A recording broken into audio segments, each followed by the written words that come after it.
Hey guys, if it's the first time you're just tuning in here, my name is Lee. Welcome to our YouTube channel for our backyard garden. We are suburban New Jersey gardeners. We grow our own food, and right now I'm about to process some tomato gravy.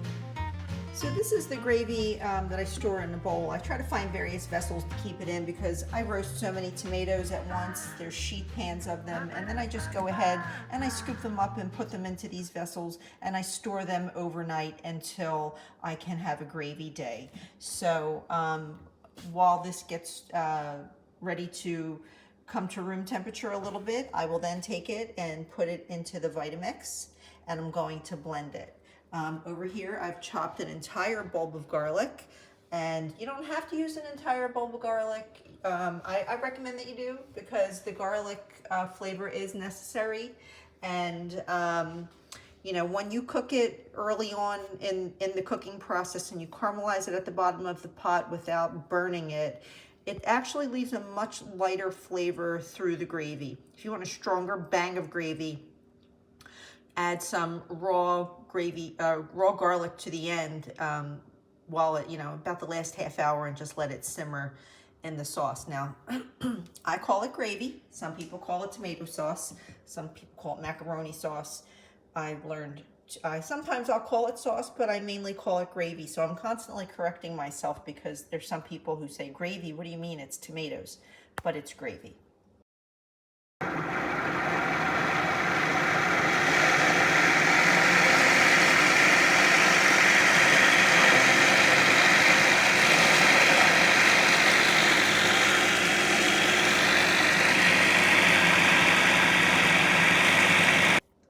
So you can see the Vitamix makes quick work of that. It makes a beautiful, pureed, thick, wonderful, actual gravy.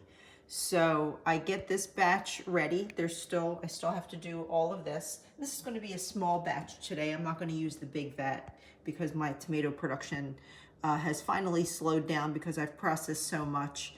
I'm really okay with it. But anyway, I'm going to show you in just a second as I get this into the pot. First, we're going to get ready to saute some garlic. All right, so this is just a small pot. Like I said, this is an old pot that I have literally, look, I have cooked so much in this pot, I have actually worn the handles away. Now, I'm using Kirkland, a Costco brand, organic extra virgin olive oil, cold extracted. I like to be careful with my olive oil the best I can. This isn't the most expensive brand, but the things I look for are single origin olives. Cold pressed is a big thing, cold extracted. Organic olive oil really is important, but single origin olive oil does have a good meaning because you want to know your olives all came from one place, which is preferably Italy. When you get cheaper olive oils, they're mixed with olives from all Tunisia, Spain, Italy, Greece, and they're usually the bottom of the bottom of the grade olives. They've been on the ground, they've dropped, they could be bad, you don't know. So anyway, go for a good olive oil. You want to make sure your smoking point is low, which means it's not going to burn quickly. So I like to get this little bit of oil here, which again, I just eyeball because I want to cover the bottom of the pot just enough. And then I'm going to take my garlic and get this ready. Once this oil starts to get hot, we don't want it too hot because we don't want this to sear. If you have your oil too hot and the garlic goes in, it will burn and brown immediately, and that will leave a very bitter flavor in your gravy, so you don't want that. So there's the sound you want to hear, okay? So, if we had smell-o-vision, you guys, the smell of garlic in the morning, roasting, that I know is going to be for tomato gravy, sparks such nostalgia in my mind when I learned how to make this as a very young girl from an Italian family that I loved very much. and every Saturday they would make the gravy, every single Saturday. But they put a lot of meat, like beef cubes with big nodules of fat. They added tripe, sausage, and then the meatballs, though. Oh my gosh, the meatballs were made with veal, beef, and pork, and they added more fresh garlic, oregano, basil, parsley. Oh my gosh, the flavor was so incredible. I'll never ever forget that. I cherish those memories of having that. Then on Sunday, it was macaroni day. So, all right, so we're going to lower that heat a little bit, and you can start to learn to do this by sound. Okay, everything in my kitchen is a disaster right now. This is the life of people who process their own food. Their house is it's just never perfect anymore. But it's okay, because I think I'd rather have good food. So I'm going to grab, I also like to grab my sea salt, is from Kirkland brand also, and some red pepper flake. You can get this at Kirkland also. So now I'm just going to add, I like to salt the garlic at this point because it makes it sweat out its own oils.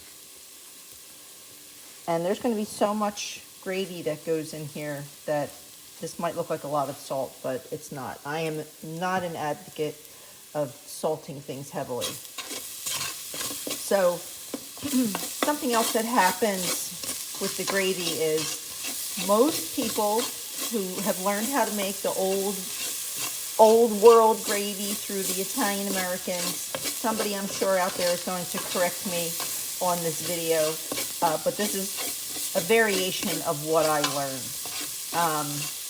It was usually 2 cans of Tuberossos or Cento San Marzano Roma tomatoes, 2 small cans of tomato paste, and then you diluted those cans with full cans of water to get your gravy consistency. My gravy does not have any water. It's going to be all tomato. And see, I'm just adding some red pepper flake to give a little kick to it. And then I'm going to actually, this is my variation of actually making paste. Now that you see the garlic is turning a beautiful golden color. So I'm going to go into this bowl here, and I'm going to grab some of these roasted Roman tomatoes in a moment, and I'm going to add them to the bottom of the pot to make a paste. Now, tomato paste is really just a condensed tomato that has been salted and sugared, and all of its water has been dried out. It just makes a thicker gravy. Now, some people also will use more oil for this garlic process. I try to avoid all the extra oil. I definitely don't add sugar. Sorry for the shaky camera. If you only could see how I have this contraption here. This is the first time I'm trying to actually cook and make a video at the same time while both of my hands are caught up in kitchen utensils.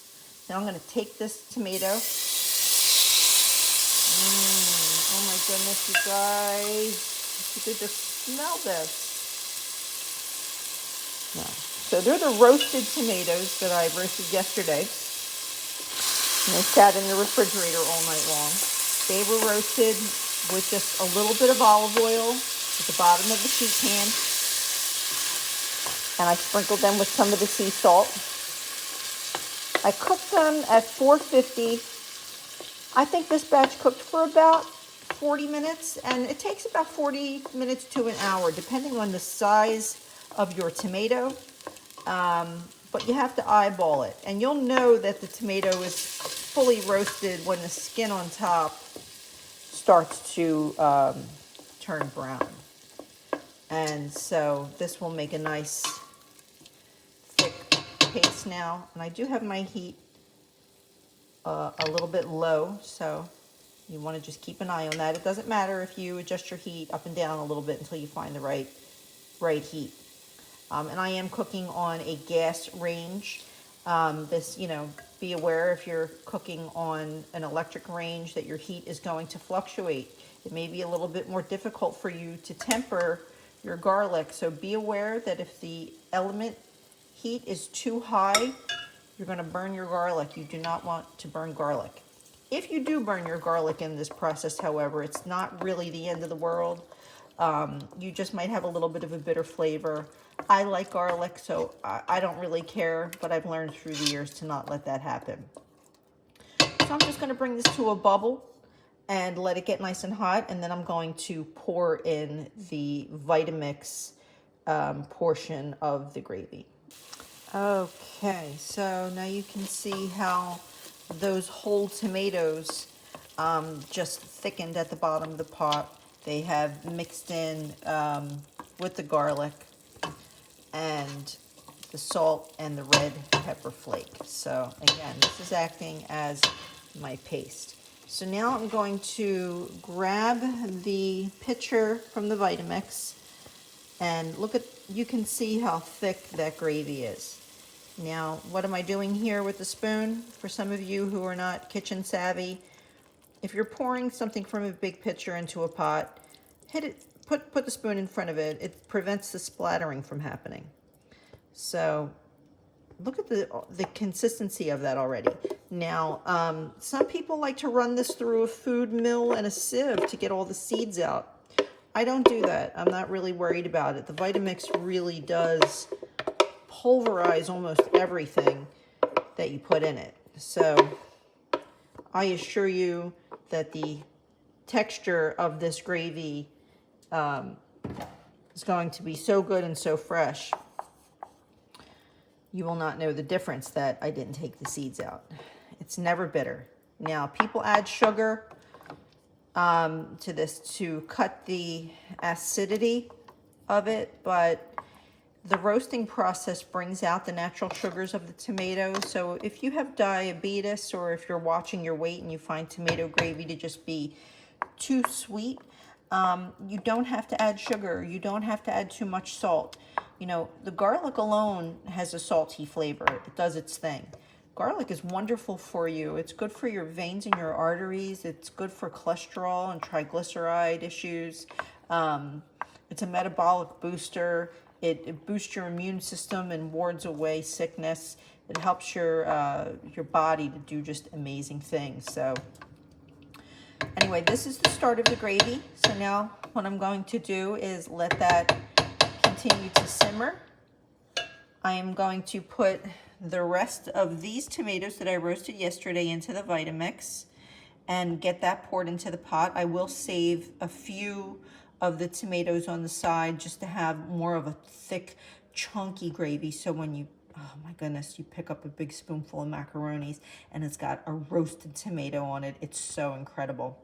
And then I'll come over here and I have just freshly harvested basil. This is Genovese basil, Emily basil, grown from seed. Greek and Italian oregano from the garden. Greek oregano tends to have a bigger leaf. Italian oregano has a smaller leaf. The flavor is slightly different. It's very pungent. Again, medicinal, autoimmune booster. This is so good for you. Now, I'll add these things later on as the gravy heats up and comes to a beautiful consistency, because this can bitter your gravy. So you want to be aware of how many herbs you're adding. And because it's fresh, it has a different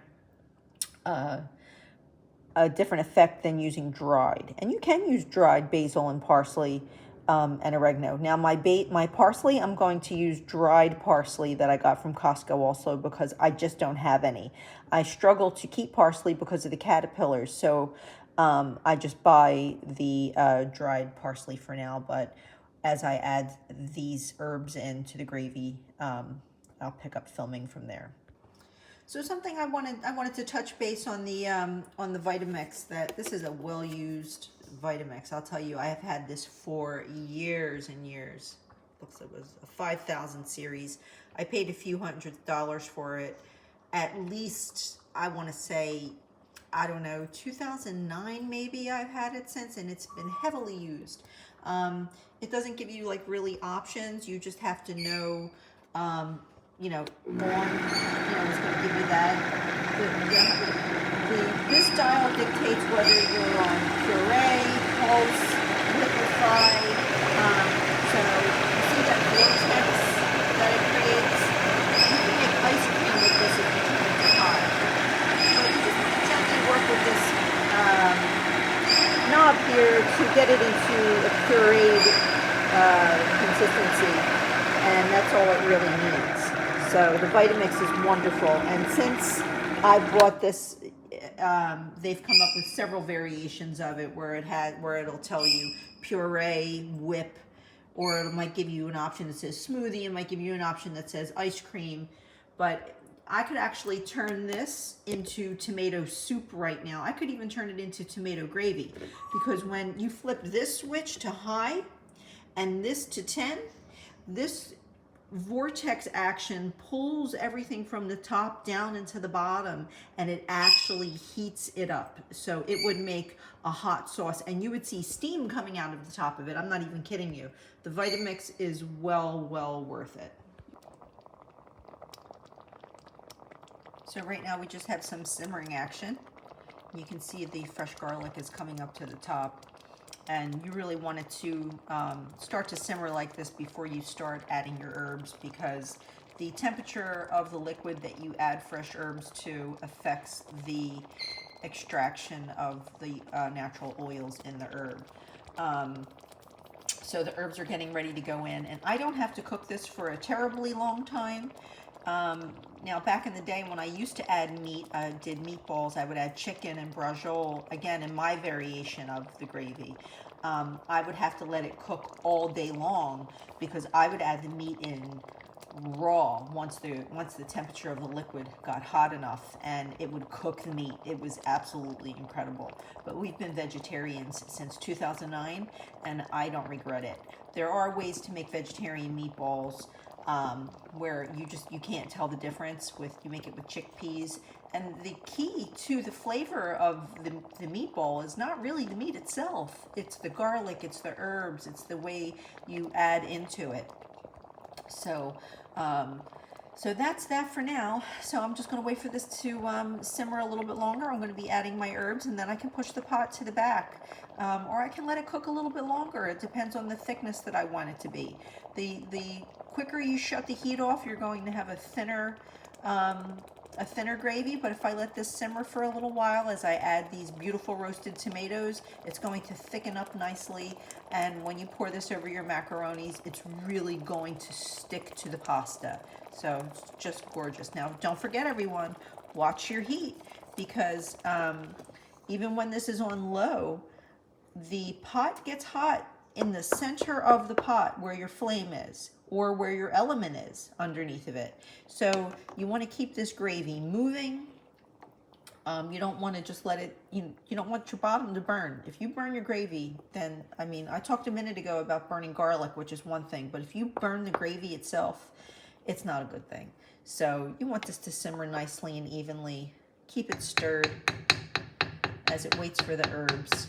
And this fragrance is mouth-watering. I'm telling you right now, it's only 10:25 in the morning, and I'm already like, oh my God, I just want to have a big spoonful of this. Oh, still wish we had smell-o-vision here, guys. So I'm adding the parsley now, which is, again, a Costco brand that I buy. And what is my method of measurement? I don't know. The Italians used to teach me. I used to say, how much do I have to put in? You sprinkle it on the top. And I said, okay, am I sprinkling a tablespoon, a teaspoon? You just sprinkle it on the top until the top is covered, and that's how much that's when you have enough. So that's what I'm doing with the dried parsley. Dried parsley really just adds sweetness to it, so it's not going to do anything bad to the flavor. So if I was doing dried oregano and dried basil, I would do the same thing. So now that the temperature of the gravy has heated, I'm going to start to add everything. So one herb at a time. And then you'll see how if you can't see it dispersed through the gravy, then you don't have enough. So that's measuring. Wish I could give you a better answer with that, but I don't have one. So I don't know. This probably would be, I don't know. I don't even know how many tablespoons it would be. It would be a lot. So you'll learn how to do it. You know, as you learn to make this, I wish you would give it a try. You'll learn when to pull back, and less is better if you're unsure. And you let it get warm, and then you taste it. You have your little spoons out, taste it. If you need more basil, if you need more parsley, if you need more oregano, you just go ahead and sprinkle it on the top. It's certainly much easier to add to it than it is to take away. That's not something you really want to have to worry about, but because I've been doing this for decades now, I just know my own system. Yeah, so as I was saying, please pardon the mess in the background, because everything blows up, and you know, you just have to go with it. This is how it is when you're processing food, as I was saying earlier. So please forgive me if I am a mess, if my hands are stained from all the herbs and the tomatoes and the garden soil, but this is garden life, you guys, and it's wonderful. So, you know, this is worth it though. So, in case you didn't know, what I'm doing right now is I am pulling the fresh oregano from the stem. You don't want to chop stem of oregano or basil or anything. So you remove the leaves, and if you notice, I kept a little pile of garlic there, and I'm going to chop all of this together and add it back into the gravy that way. So, and full disclosure, if anyone is wondering, no, I am not Italian. I am Scotch-Irish. I just discovered fairly recently that I am more Scottish than Irish, but I must be Italian at heart because I love Italian food, and there is no better way to learn how to make this than it is when you can say I have memories of growing up in Philadelphia and being in the household of people who did this every week. It did not matter what was going on in life, the gravy got made, and we had macaronis every Sunday. And I was so fortunate to be a part of that in my early years, and I never shied away from making the gravy. As I became an adult and I bought my own houses, I made gravy a thing.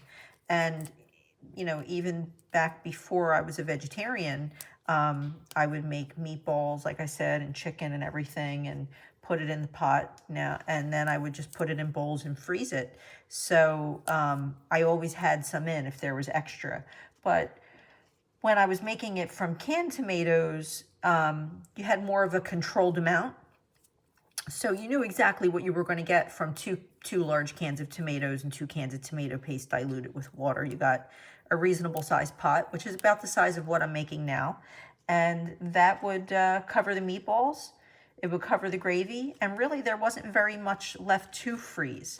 So now I'm making massive quantities in big vats because I'm actually producing the tomatoes, which has been bushel after bushel after bushel. So it's been pretty incredible. So now this oregano is still a little wet. I could let it dry, but I like harvesting it fresh from our yard. It's organic. I do give it a rinse. Make sure there's no insects. For some reason, spiders like oregano. Slugs climb around on oregano. And I'd say that's going to be about enough to cover the top of the pot. Now, fresh oregano is very, very strong. It's very medicinal. It's pungent, but it's so good for you. So this will get sprinkled into the gravy, and I'll let this cook for a little while until I can smell the oregano from the pot. And I'm going to do the same thing with the basil. Now, when you are working with fresh basil, which again is fresh from our garden, you want to make sure there's no little flower heads on here. I think I pulled most of them off already. They're bitter. Now, that's good for some things, but And this browning that's happening, that's just natural. That's just something that happens when basil gets wet and it's pulled off of its stem. So I'll go ahead and chop this up and add this in last, and then I'll turn the heat off and let the gravy sit on the stovetop until it's cool. So now I'm working on the Genovese basil, which is again fresh. I just washed it. I'm just doing a very coarse chop here. Please be careful with your fingers, guys. You know, I've been chopping stuff for a long time. I always remember to tuck back my fingertips.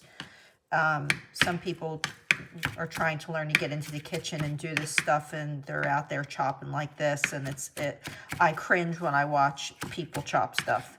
So anyway, according to the sound of the gravy right now, I'm going to take you over and show you. Can you hear it? Oh my gosh, if you could just smell it.